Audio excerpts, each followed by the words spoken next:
So today we'll basically be starting with hemostasis, which is chapter 37 from Guyton. Now, what is hemostasis? Hemo and stasis are basically the two components of this word. So if we talk about this in detail, hemo means blood and stasis means to stop.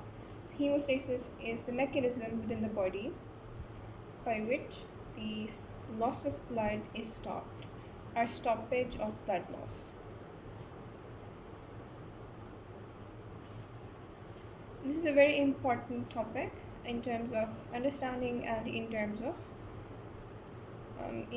of clinical approach. So hemostasis can be divided into primary and secondary hemostasis. First we'll talk about primary hemostasis, and then we will talk about secondary hemostasis. So the most important part of primary hemostasis is the formation of a platelet plug. Now this platelet plug will be discussed in detail, but in spite of the fact that the formation of a platelet plug is the most important part of primary hemostasis, it is not the first part. Whenever damage is incurred by a particular blood vessel, for example, a person may have been a part of a minor automobile accident, and because of that suffered some internal bruising, some injuries per se, right? So this is a particular small systemic artery, and because of the accident this part of the artery has basically been damaged. There is a defect. So immediately after the development of a defect, or because of the automobile accident, or because of the damage incurred because of the automobile accident, so what is the body's first step in attempting to stop the blood loss? Why would there be blood loss? Because blood is flowing through the damaged small artery, and it will also flow through the defect and out of the circulatory system. So there will be loss of blood from the circulatory system. So what is the first step? The first step of primary hemostasis and hemostasis at large, which is an almost instantaneous step, is known as vasoconstriction. Alright. So if they ask you what is the first step of hemostasis, or the first step taken by the body as part of a hemostatic mechanism, your answer will be vasoconstriction of the relevant vessels, or vasoconstriction of the damaged vessels, because you know where blood is present in the body. In the body, blood is present in the vessels, and the loss of blood happens from the vessels. If the blood is no longer in the vessels, it has been lost. Whether the blood has seeped into body cavities or outside the body, regardless if it is external or internal bleeding, there is loss of blood, and it is the body tries to prevent that. The body tries to prevent the potential blood loss by hemostatic mechanisms, the first of which is vasoconstriction of the relevant blood vessel. And why this is very important will become clear when we are doing the circulatory system.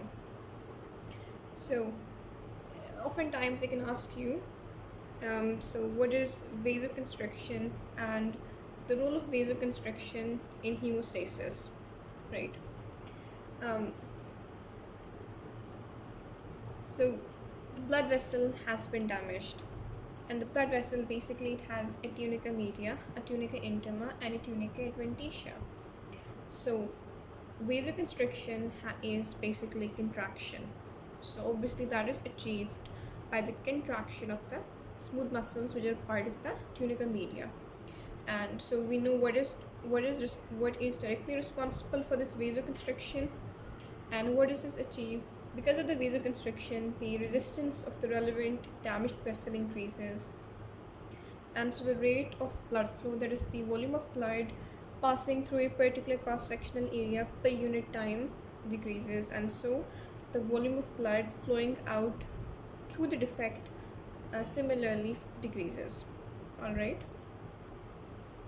and so that is how vasoconstriction leads to hemostasis. So if they ask you how does vasoconstriction play a part in hemostasis, you define hemostasis as the prevention or the stoppage of blood loss. All right, so whenever a particular blood vessel is damaged, there is a defect which develops in the blood vessel from which blood can flow out of the circulatory system. The relevant blood vessels undergo vasoconstriction via contraction of the smooth muscles in the tunica media, and because of this vasoconstriction, the resistance of the relevant blood vessel increases, the blood flow, that is volume of blood passing through the vessel per minute, falls, and so does the amount of blood that flows out through the defect. So this is a good enough reasoning, right? So, but what is the stimulus for the vasoconstriction? The most important one perhaps is direct damage.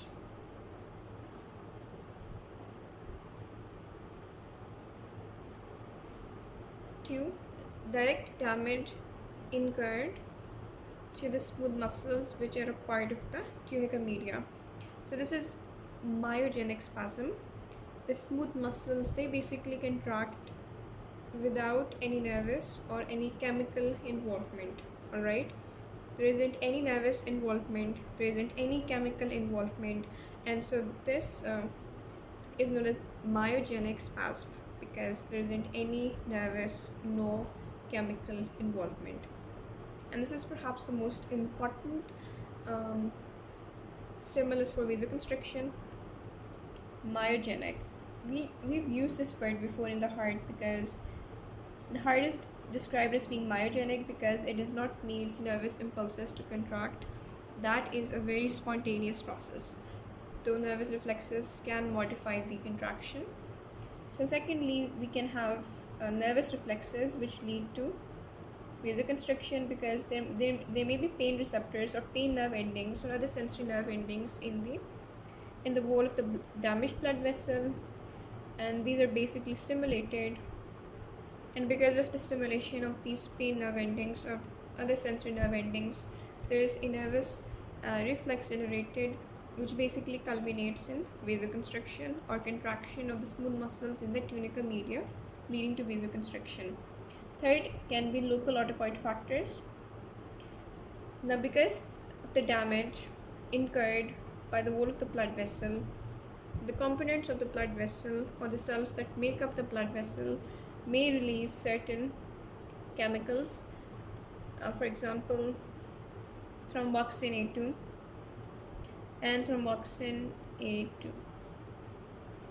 Technically, thromboxane A2 is generally produced by the damaged platelets which are found in the blood of the blood vessel which incurred damage, and thromboxane A2 is produced, and thromboxane A2 is a chemical which is defined as a local autocoid factor because it will exert its influence near its own site of synthesis, because here the blood vessel was damaged, here the platelets in the blood were damaged, and because of the damage, as a trigger to the damage, they released their thromboxane A2, which exerted its effect near the area of damage, near the area where they were synthesized in response to the damage, and so they are known as local autocoid factors.